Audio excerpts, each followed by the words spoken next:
Right, welcome back everybody. Let's get into our trending topics this morning. So if we take a look and see what's sitting at the top there, I think it's Saint, if I'm not mistaken. Yeah, that is the number. Well, it's been there all weekend. So yeah, it's something everyone's been talking to, and it was that letter that was published by the restaurant Saint. Have you got it in front of you?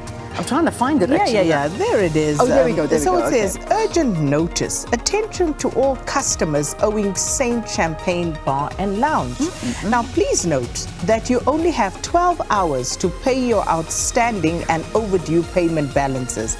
Should you not pay your balances within the stipulated time, we would have no choice but to make your identities public on social media with your outstanding amounts. That's from Saint Lounge in Cape Town. Wow.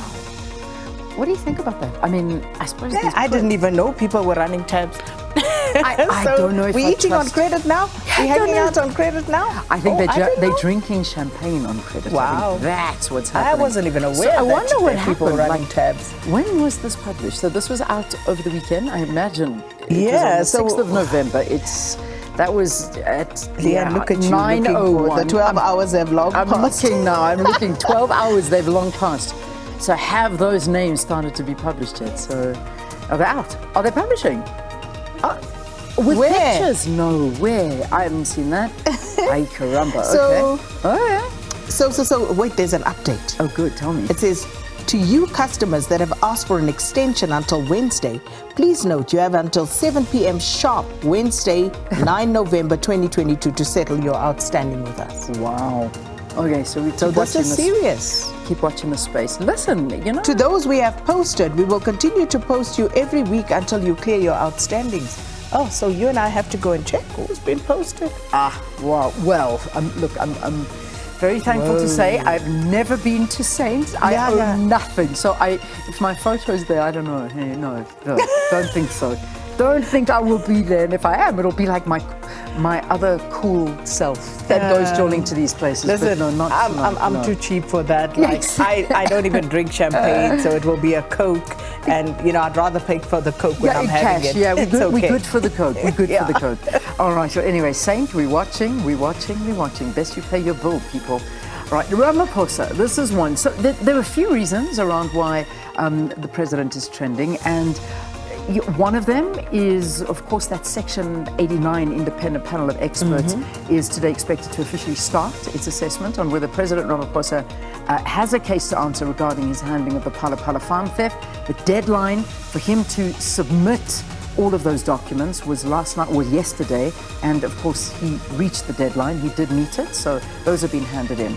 And on top of all of that is what former President Jacob Zuma was saying, and we had that clip in the news where he was just basically talking about the money that was exchanged in 2017 at the elective conference, and never before has the ANC been run that way, and the elective sort of conferences don't work in that manner. But this is what former President Zuma was saying. Whether that's true or not, I don't know. Everyone has their suspicions, but that is what was at the heart of it all, and he was just lamenting the way things are going in the leadership positions. This is where institutional memory is key, because having been to many of these conferences, you've noticed many a thing over the years that take place. So maybe we should get an analyst in who does have that sort of institutional memory on these matters. Indeed. All right. I mean, there have been allegations for many, many years that that's the way business is done. And so there we go. Terry Peto. This is not a nice story at all. Ooh, Terry Peto. So on the weekend, I think, woke up to this on Saturday, if I'm not mistaken. Terry Peto was trending and has been trending all weekend. And this is because, the National Lotteries Commission, so there's been quite a lot of activity around that. Some of the executives and board members being implicated in fraudulent activity. SIU, I think, is involved in some of this. So over the weekend, it somehow emerged that Terry Peto apparently may have been implicated in this. But I'll tell you what took me by surprise. How everybody just went for her. Nobody gave her the benefit of the doubt. That was it. Guilty. Soti came up and it was, I was like, people are cold out here. It's terrible. It's terrible. But listen, the reality is that if in fact it is true,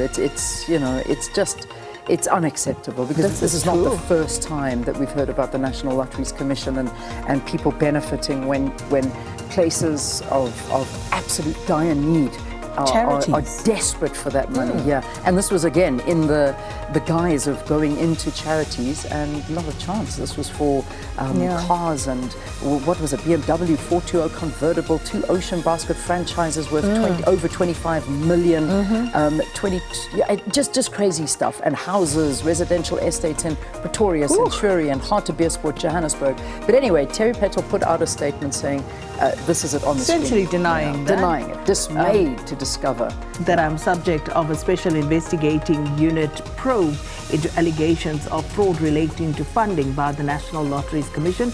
I deny any involvement in the alleged scheme that has been reported on.